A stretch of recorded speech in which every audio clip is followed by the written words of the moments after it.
Hello and welcome to This Naked Chat, a podcast where six friends from different walks of life come together for honest, unscripted conversations about living alcohol-free and everything that comes with it. We all met at a live event hosted by Annie Grace of This Naked Mind in March of 2024. What started as a mastermind group with the six of us and Annie turned into some really deep friendships, filled with connection, tough conversations, and a lot of laughter. And after a year of growing and learning together, we realized that these conversations might help more than just us. So here we are, no scripts, just real talk. We are incredibly grateful to Annie and This Naked Mind for helping us get this off the ground and for the impact that her work has had on each of our lives. I am Brian, and I am joined by Kori, Agnes, Judi, Jenie, and Sammie. Let's dive in.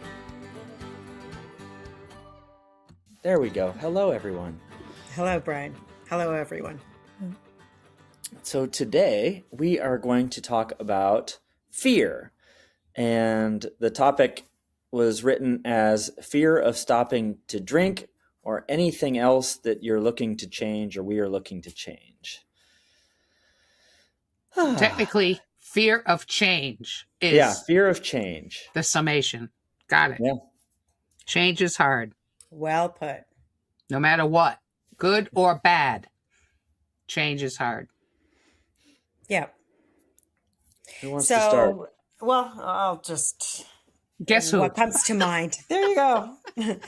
I guess the way that, the first thing that came to my mind is, again, I want to stop drinking, but if I stop drinking, does that mean now I'm not going to be attending events with my other friends and I'm going to lose that relationship with them?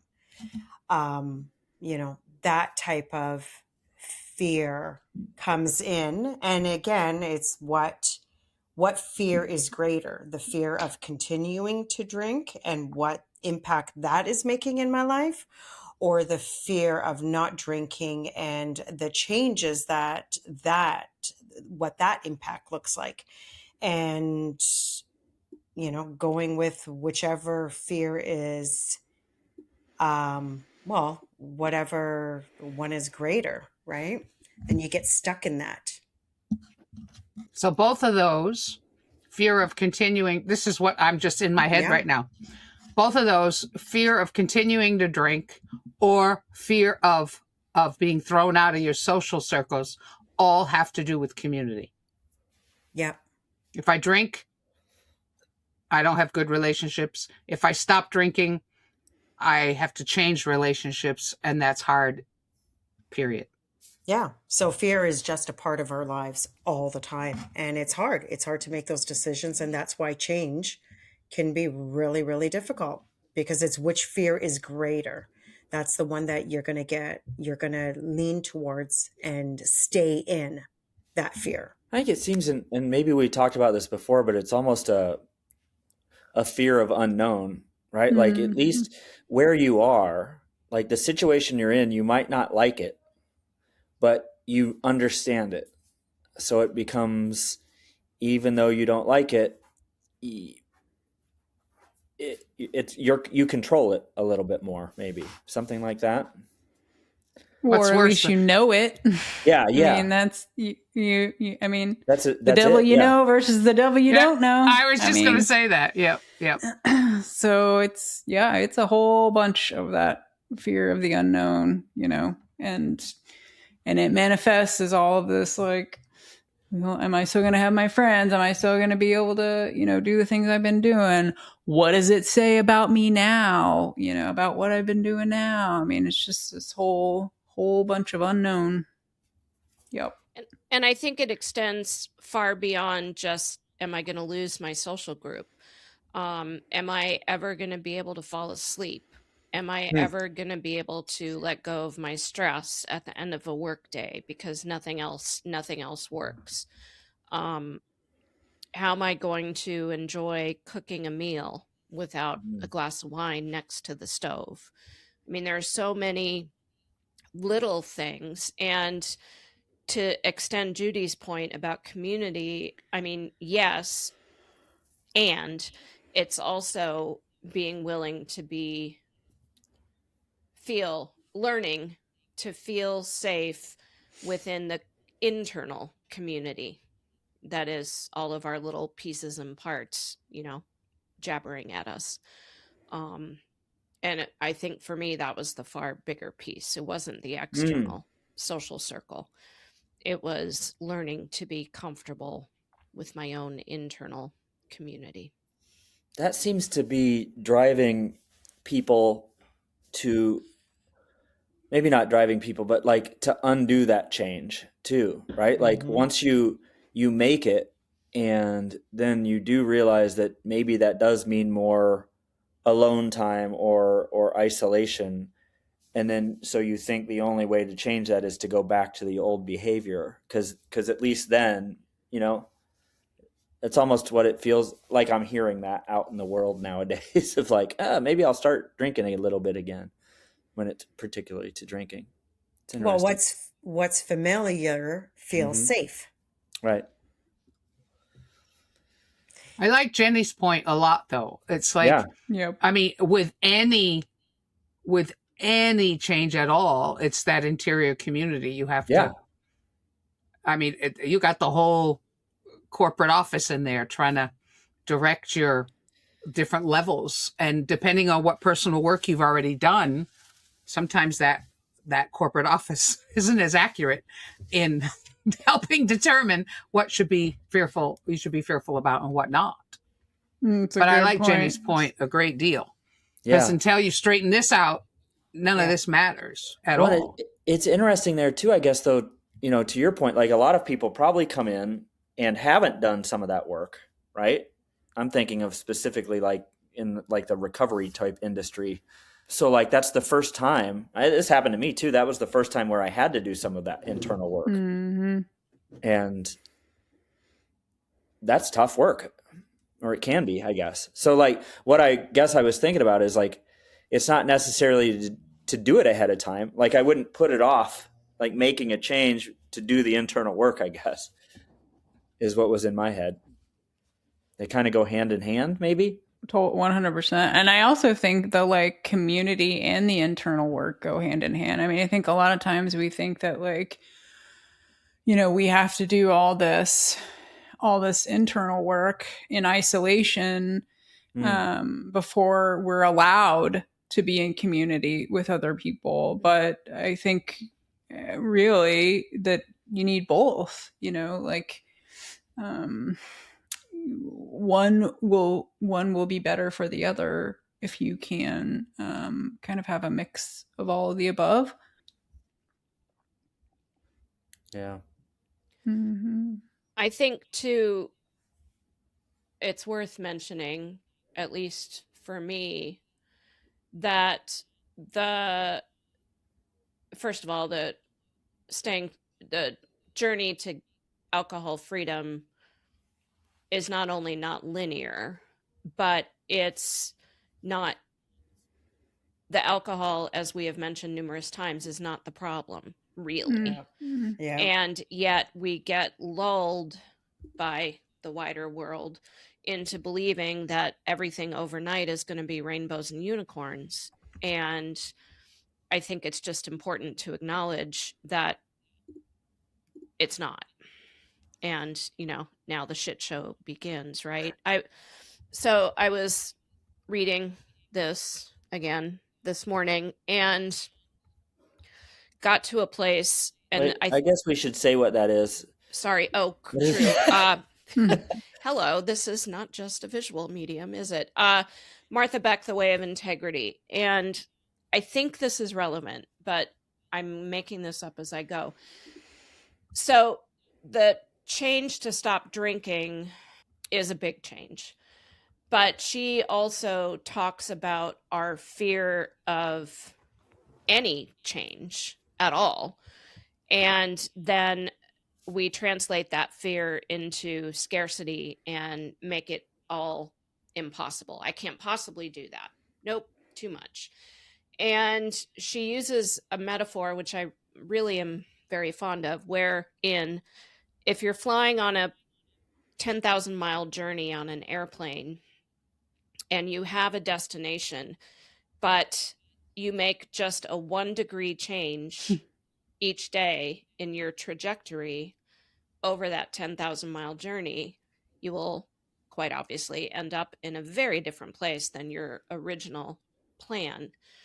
And I like that because I think, especially for anybody who wants to be free from alcohol but is still struggling, even a 1-degree change each day is logarithmically huge over Yeah. time. And I think that's part of the attraction for me. I mean, I stopped counting days eons ago because it didn't serve me. In the early days, what served me was percentage time. That served me well. And now I don't care anymore. But I think reframing this seemingly monumental, hard as fuck change into, yay for you, you drank one less beer today, or Yep. some, whatever it is. I think that's important too. Well, and you also brought up something interesting is this so much of our fear gets out way ahead of us. It is not in the moment. It is 10 steps, down the line. It's, a year down the line. It's whatever. And it's just making shit up, right? It's not like, what is today? Today is, I want to find a different way to cope with my stress. It doesn't really matter, about going out to the bar on Friday like I normally would, whatever. It's just today. It's just what do I want today for myself? And not getting wrapped up in the fear of what will be, what could be, the 500 million permutations, of what might happen just today, right? That's the way to squelch fear, is just staying focused on today. Yeah, they have the acronym FEAR, false evidence appearing real. And that's really what it is. And I guess it's also, the whole thing is, instead of trying to avoid it and run away from it, be able to somehow just acknowledge that it's there and present in us, and work through that and focus on what's in our heart opposed to what's in our mind, because our heart is what will lead us to something a little bit more settling for ourselves, and our mind can wander off and again create all these meanings and stories and attach all these associations and all these things and keep us in that little swirl. Yes, it does. Our brain is so good at swirling and spiraling and sucking us down into the depths of, nothing good. Nothing good happens.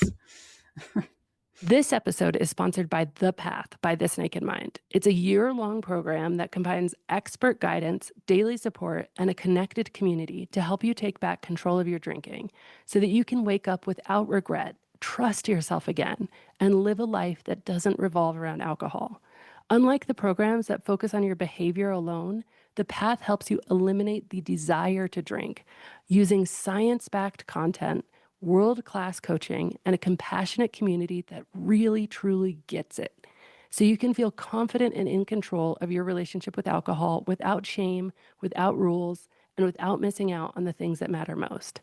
And in 2025, support is more accessible than ever before, with live online coaching calls every hour on the hour from 6 a.m. to 8 p.m. Eastern, Monday through Saturday. No matter where you are in the world or what your day looks like, support is always there, right in your back pocket. Learn more and start your path to freedom at nakedmindpath.com.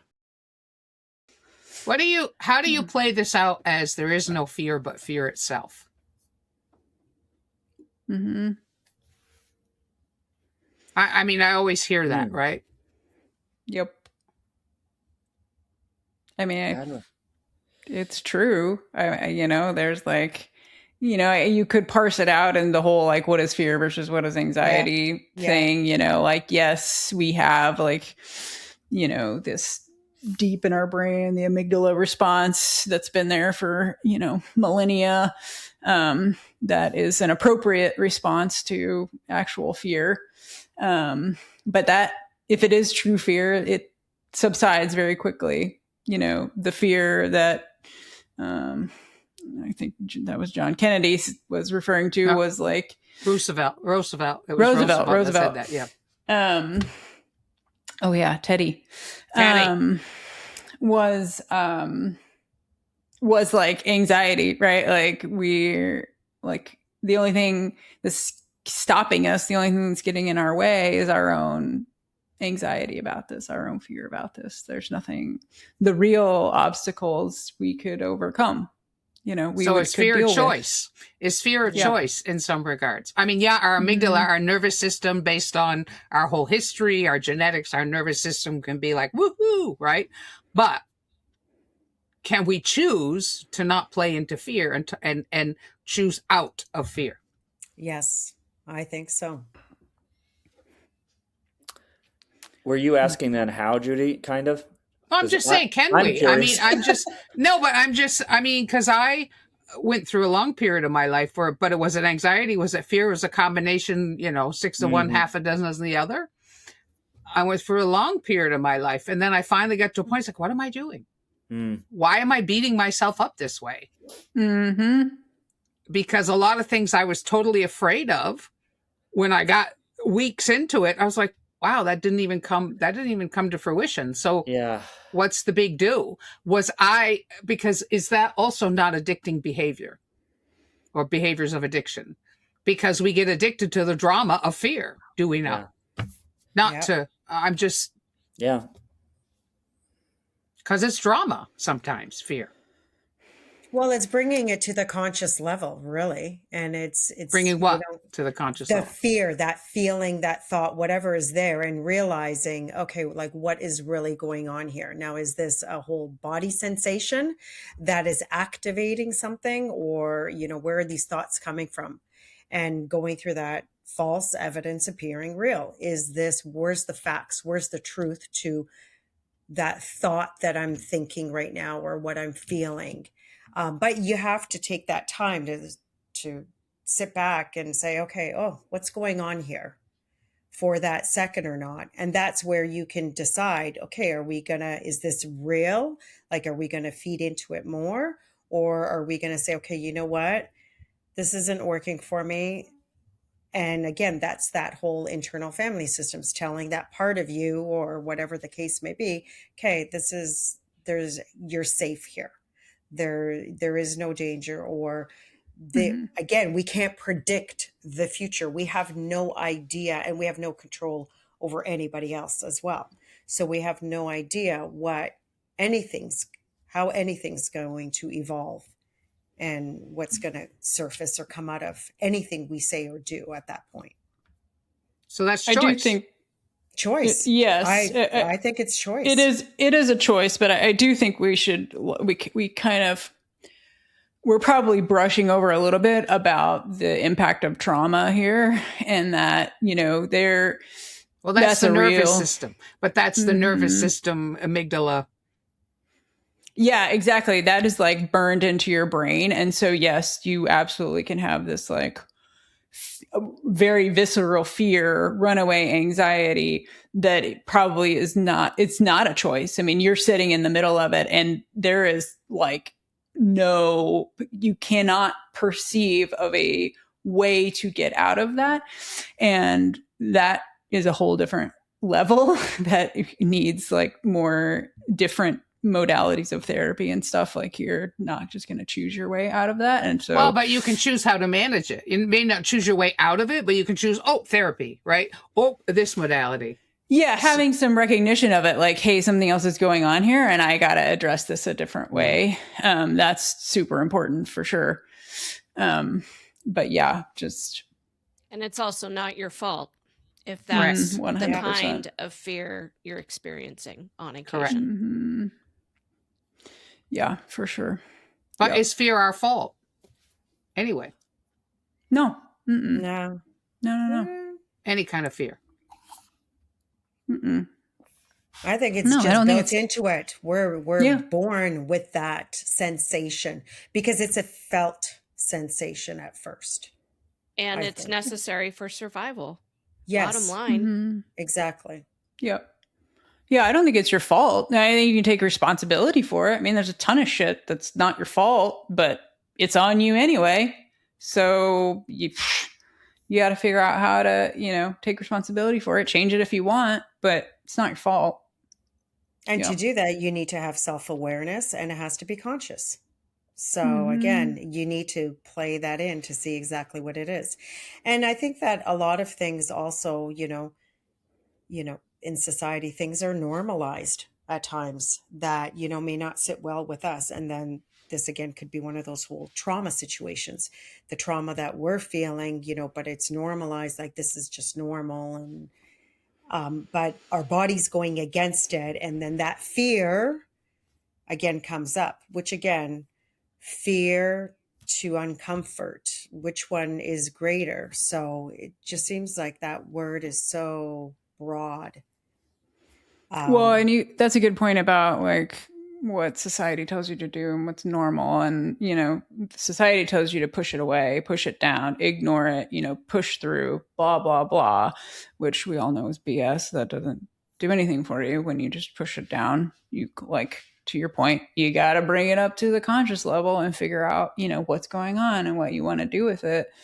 Not do the whole, societal thing of we don't have feelings. Stop indulging yourself in feelings. Yep. As if we're not human beings. Lovely. Mm-hmm. Yeah. Mm-hmm. Most astute comment yet, Brian. Lovely. Lovely. Yep. Cool. Baby steps. Baby steps. That is it, man. One That's little exactly bit it. every day. It is interesting, and we can close soon, but alcohol sometimes does feel like it's a little different, especially when we talk about, you almost do, I tried so many times, I think so many people do, right, to limit stuff and to take steps to get there. And what worked really was to stop the whole thing, which is strange because it seems like such a big step at that time, right? Mm-hmm. But in hindsight, it was a baby step. It's a fascinating, this side of it seems fascinating versus other types of behavior change, like eating better and exercising. You can really take I'm going to go walk right over to that and come back. Mm-hmm. Alcohol seems bigger or any sort of, but maybe it's not. Well, I mean, I think it's a both and. Yeah. Where, like Jenny was saying, you can celebrate the fact that you had, one less beer or, the fact that you didn't drink on a day that you normally would. You can celebrate that. But I agree with you. I don't think you're not ever going to be able to make a educated decision about the path that you want to take without trying not doing it at all. I mean, there are certain substances, alcohol is one of them, where you're not really going to get a clarity of mind. You're not going to understand the physiological responses that are occurring until you don't do it for some period of time. I mean, hyperpalatable food is the same way. It's a drug. So, until you take a break from it, you will not know what it feels like to not have the intense craving of Doritos or whatever your drug of choice is. There's just some things that you can celebrate, not eating the whole bag, right? But also you won't really know what it feels like until you get to the point of taking a complete break for a certain amount of time. Yeah. Then by all means, have your choice, after you've gone a few months without it and you can experience the physiological effects, the mental effects of any of it, then you can make an educated choice. But until then, you don't really know, you just don't. It's just the small celebrations in that side. I like how that's to get you there. Yeah, absolutely. To get you to that point. Totally. Yeah, so don't look at it from this way and be like, I have to do this. Look at it from that day or that hour or whatever. Yeah, I like that. Very good. The next right step.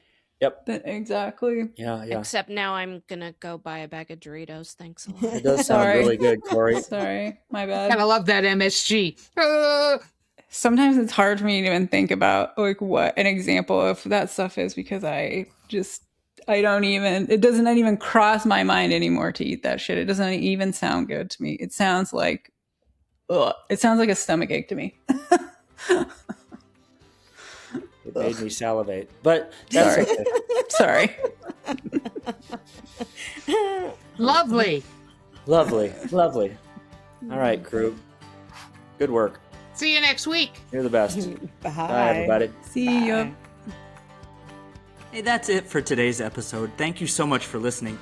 If something we said resonated, made you laugh, or made you think, we'd love it if you share it with someone who might need it too.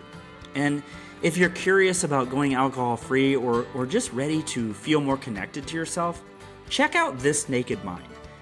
Annie's work brought us all together, and we're so grateful for the impact it's had. On that note, a big thank you to Annie Grace and This Naked Mind for making this podcast possible. We'll see you next time on This Naked Chat.